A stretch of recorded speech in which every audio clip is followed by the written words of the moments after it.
Hi everyone, today is December 22nd, the day after Christmas, and well, first of all, I'd like to start off by saying if you think that the camera is tilted right now, it's because it is.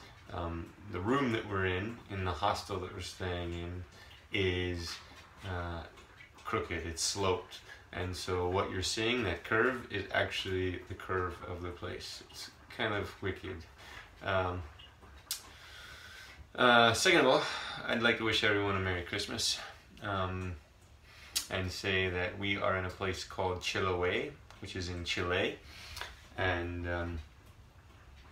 you know, sometimes I feel in these videos like I am Matt Damon in the movie The Martian, just talking into a video log. Today is December 26th. Today I grew some vegetables, that kind of stuff. Anyway, big things happened yesterday. We were in a town called Puerto Montt yesterday, and there was an earthquake here in Chiloe. And Puerto Montt's only about 2 hours away from Chiloe, and we were leaving Chiloe. We were packing up the car that we rented, which is another new development. We rented a car now for the next month to go through the southern part of Chile and maybe Argentina, see the Patagonia region. We just decided the car was probably the best option, and we're enjoying it so far. It gives us a lot of freedom. Anyway, we were packing up the car to come to Chiloe. We already had hotel reservations. This was yesterday morning. We were checking out of our hostel in Puerto Montt, and the whole world started shaking. It was the largest earthquake I've ever felt. Lived in California for 13 years. Only felt really small earthquakes for the most part. I wasn't there for the Loma Prieta earthquake in 1989, but I can imagine it was something similar. Turns out the earthquake was right off of the coast, so there wasn't a bunch of damage in terms of destruction to buildings and deaths, which is good news. But it was here in Chiloe, which is the island we're on right now. We decided to come anyway, but yesterday we felt the effects about 2 hours away, really strongly. It was kind of crazy, and it lasted like a minute. It was really kind of nuts. And we went downstairs. I was outside actually at the time. Janice was in the room. We met downstairs inside, and we were like, "Was that an earthquake?" And the lady behind the desk was like, No, that was just a tremor." And we had been told that Chileans consider earthquakes to be nothing. I mean, like, unless it's like an 8 point something on the Richter scale or higher, they don't even consider it anything. True to form, yesterday it was a 7.7 earthquake, and they were like, "Oh, that's nothing." It was actually quite fascinating. After the earthquake, there were tsunami warnings all over the place. At first we were worried that where we were in Puerto Montt, which is on the water, was in danger.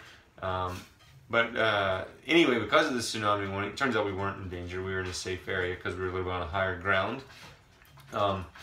Because of the tsunami warnings, they actually closed the ferry that goes to Chiloe, so we couldn't get to Chiloe yesterday. Not that we really wanted to go yesterday, considering the earthquake and the tsunami warnings on the island, but we literally couldn't get here if we wanted to. So we decided still to come on today. We checked and talked to a bunch of different people, locals here as far as Puerto Montt, and checked news reports, and everything said that it was okay. For the most part, no danger. So we came on. So far, we just arrived. We like this island quite a bit. But if the earthquake had happened 2 hours later, we would have been on the island when it happened. And that probably would have been a little bit bigger deal. We'd still probably be in the exact same spot in terms of being safe and healthy, just stuck on the island versus stuck off of the island.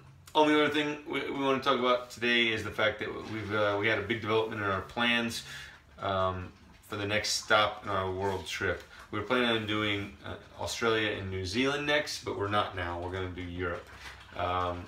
That's because flights.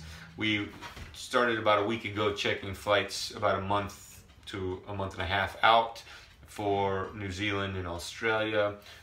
We were looking at both Santiago and Buenos Aires, the two big cities down here in the south, going to either Auckland or going to Sydney or Melbourne or any of the bunch of other relatively large cities in Australia and New Zealand. And the cheapest thing we could find, hands down, period, was $1,500 each. We found a deal to France for $400 each. So we went ahead and booked it on the spot. We just decided we couldn't pass that up. It's also a little bit against our spirit of the trip, which is to just take each day as it comes. Booking this flight, it's for February 6th, or sorry, for February 4th. We have now a deadline, which we haven't had yet on this trip, but we figure it's okay. We've got this rental car for a month, and we're ready. We've seen almost everything there is to see on the continent that that we didn't skip in the north. So in terms of the south, we figure a month is all we need left. Might be too much, might not be enough, but it's at least a deadline. So earthquake was a big thing. Christmas was a big thing. We enjoyed Christmas with two people from France, a couple. They were really nice, pleasant people, late 20s, and it was really interesting talking to them. They knew English very well. One of them really well, one of them pretty well. And as we talked to them more and more, we found out that it seems like French people are much like Americans. They were complaining, without us saying a word about things, they were complaining about French people in the same way that Janice and I complain about American people. And the same thing that other people complain about in America. We like our big cars, for example. I don't know, that's the first thing that comes to mind. They actually said, without us saying a word about it, people in France really love their big cars. We don't get it. So anyway, that's all I have for you today. Thanks.